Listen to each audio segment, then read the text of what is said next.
Hello students, today in this video we will start from the topic hydroelectricity power. So open your geography textbook page number 190. Now underline first two lines. This is the definition. What do you mean by hydroelectricity? Electricity generated from the force of water falling from a height is called hydroelectricity. So what do you mean by hydroelectricity? Electricity which is generated, which is produced from the force of water falling from a height. Factors necessary for installing hydroelectricity power projects are. Now these are the factors necessary for installing hydroelectricity power projects. Number 1. Mountainous area where water falls from a height, the potential energy of falling water helps the turbine to move. Turbine means machine used for producing continuous power. So, mountainous areas where water falls from a height, the potential energy of water that falls helps those machines to move. Second, permanent supply of water can be ensured by perennial rivers. Perennial rivers means rivers flowing throughout the year. Hence, snow-fed rivers of the Himalayas are of great use for the generation of hydropower. Underline this. Snow-fed rivers of the Himalayas, they are of great use for the generation of hydropower because they supply water throughout the year. Third, climate should be suitable. That is, rivers should not freeze during winter. Fourth, water of the river should be silt-free or water should be stored in artificial reservoirs before releasing in tidal channel. Now, what do you mean by silt? Silt means fine sand, clay or other material carried by running water. So, water of the river should be silt free, free from fine sand, clay or other material. Or water should be stored in artificial reservoirs before releasing in tidal channel. Fifth, a gorge between the two hills is the most suitable site for building dams. Gorge means narrow valley. So, a gorge between the two hills is the most suitable site, best area for building dams. Next, flow of water should be uniform. Uniform means same in the river. Any fluctuation would affect the generation of electricity. So, there should be no fluctuation.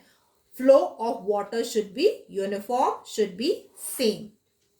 And the last factor is there should be enough scope for electricity supply. That is an industrial zone so that the loss of electricity is minimum in transmission. Now these are the factors. Now hydroelectric development in North and South India. Although the Himalayan region in Uttar Pradesh, Punjab, Bihar and Assam have great potential. Potential means capacity. Not many dams have been constructed over these rivers.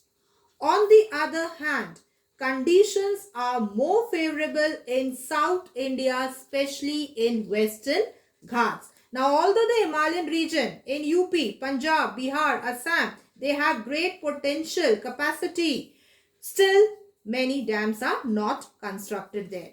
On the other hand, conditions are more favorable in South India, especially in Western Ghats. Why? Now reasons are there and all these reasons are important. You have to learn all these 4 points. Number 1. There are many steep waterfalls situated in the Western Ghats. So the first point is steep waterfalls. Second, Western Ghats receive heavy rainfall by summer monsoon, hence plenty of water is available. Third point, many industries situated in the vicinity means surrounding, of these dams are dependent on electricity produced by these hydel projects. And last point, a few coal fields are available in the south, hence the only source of generation of power is water. So all these 4 points are important. Now advantages of hydel power over thermal power.